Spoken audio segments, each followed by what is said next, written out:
बात कर दी मैंने, कोई मत बोलो। नमस्कार, आप देख रहे हैं एनएमएफ न्यूज। हल्द्वानी के बनभूलपुरा में हिंसा की आग तो ठंडी हो गई, लेकिन जख्म अभी भी भरे नहीं हैं, क्योंकि इन जख्मों को देने वाला हिंसा का मास्टरमाइंड अब्दुल मलिक अभी तक फरार है। वो अब्दुल मलिक जिसने अपने फायदे के लिए हल्द्वानी को हिंसा की आग में झोंक दिया, प्रदेश में अशांति फैलाई, उसके कार्य साम्राज्य पर बुलडोजर तेजी से चल रहा है, उसकी संपत्ति को कुर्क भी किया जा रहा है। लेकिन एक बात साफ है कि हिंसा का मास्टरमाइंड अब्दुल मलिक बहुत ही शातिर है। उसने न सिर्फ सरकारी जमीन पर कब्जा करने के लिए प्रशासनिक अधिकारियों को गुमराह किया, बल्कि हाईकोर्ट की आंखों में भी धूल झोंकने की कोशिश की। नगर निगम की एक रिपोर्ट के मुताबिक नबी रजा वर्ष 1988 में स्वर्ग सिधार चुके हैं। उनके नाम से वर्ष 2006 में बगीचे को फ्री होल्ड कराने की कोशिश उसने कई बार की। आपकी लीज खत्म है, फ्री होल्ड नहीं है, नजूल जमीन है, मैं कब्जे में ले रहा हूँ, आपको जहाँ जाना चाहिए। हर बार निगम और जिला प्रशासन की टीम ने उसकी चालाकी चालबाजी को पकड़ा। ये और बात है कि राजनीतिक दबाव में उसके खिलाफ कार्रवाई का साहस कोई और नहीं जुटा पाया। अगर आपका फ्री होल्ड नहीं है, आप हट जाइए। अरे फ्री होल्ड, अरे बात दादा के नाम बात कर दी मैंने, कोई मत बोलो। बात कर दी मैंने, अगर आपका फ्री होल्ड नहीं है, हट जाइए। जिस संपत्ति को मलिक का बगीचा के नाम से प्रचारित किया गया, वास्तव में अब्दुल मलिक का उससे कोई लेना देना नहीं है। ये जमीन 1980 के दशक में अशरफ खां के पुत्र नबी रजा के कब्जे में हुआ करती थी।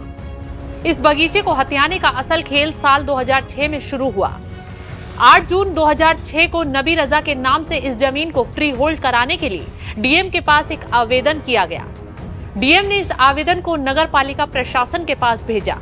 साल 2007 में नगर पालिका प्रशासन ने आवेदन को संदिग्ध बताते हुए एडीएम को रिपोर्ट दी। जिस नबी रजा के नाम से आवेदन किया गया, उसकी मौत 1988 में हो गई। एडीएम ने तत्कालीन डीएम को मामले से अवगत करवाया, लेकिन अब्दुल मलिक का रसूख ऐसा था कि मामला ठंडे बस्ते में चला गया। आपकी लीज खत्म है, फ्री होल्ड नहीं है, नजूल जमीन है, मैं कब्जे में ले रहा हूँ, आपको जहाँ जाना चाहिए। सरकारी जमीन के सौदागरों का हौसला वहीं से बढ़ना शुरू हुआ और उन्होंने 1988 में स्वर्ग सिधार चुके नबी रजा के नाम से बगीचे को फ्री होल्ड कराने के लिए साल 2007 में हाईकोर्ट में आवेदन दाखिल कर दिया।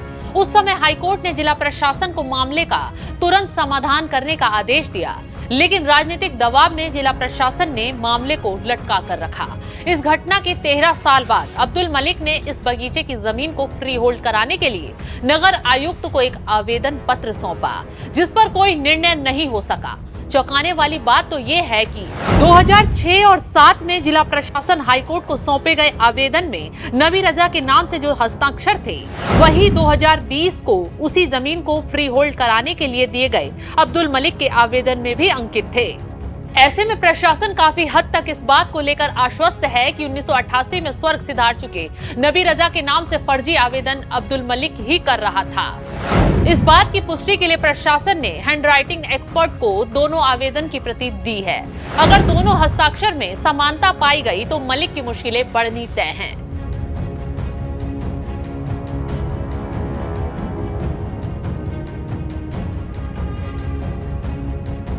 वहीं 3 फरवरी को जब नगर निगम की टीम मलिक के बगीचे को खाली कराने पहुंची, तो अब्दुल मलिक की पत्नी साफिया 2007 का हाईकोर्ट का वो आदेश लेकर टीम के सामने उपस्थित हो गई, जिसमें जिला प्रशासन को मामले को तत्काल निरस्त करने के निर्देश दिए गए थे। और तो और अब्दुल मलिक इन्हीं कागजों को दिखाकर प्रशासन पर ऐंठ रहा था, हेकड़ी दिखा रहा था, सिर्फ बहस नहीं कर रहा था बल्कि चुनौतियां भी दे रहा था। और आप इसे कह रहे हो, उसमें 99 साल की मेरे पास लीज है इसकी। दिखाइए ना, दिखाइए। अरे इसमें आप नगर पालिका में जाके तक नंबर पढ़ लो। ये मैंने पढ़ लिया। आप तो भाई लीज हुई हुई, लीज हमारी सबकी खत्म हो गई है। ठीक है, आप लीज नहीं कराया, हमें कराने। अरे एक बात बताइए, पूरे हल्द्वानी में किस से फिर आप तो रिकॉर्ड कर लो पूरा। ऐसा सुनिए मेरी बात, आपकी लीज खत्म है, फ्री होल्ड नहीं है, नजूल जमीन है, मैं कब्जे में ले रहा हूँ, आपको जहाँ जाना चाहिए। सर कब्जे में नहीं देंगे। आप हट जाइए यहाँ से, चुप रहिए, पीएससी बुलाइए, हट जाइए, तुरंत हट जाइए ना। अगर आपका फ्री होल्ड नहीं है आप हट जाइए। अरे फ्री होल्ड, अरे बात कर दी मैंने, दादा के नाम बात कर दी मैंने, कोई मत बोलो। बात कर दी मैंने, अगर आपका फ्री होल्ड नहीं है हट जाइए। तो देखा आपने कितने कॉन्फिडेंस के साथ ये प्रशासन को आंख दिखा रहा था, लेकिन इसकी ये अकड़ इसे ही ले डूबी है।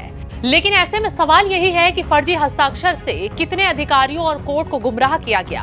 क्या अब्दुल मलिक के साथ कोई प्रशासनिक अधिकारी भी मिला हुआ था या किसी प्रभावशाली नेता के संरक्षण में ये सब हो रहा था?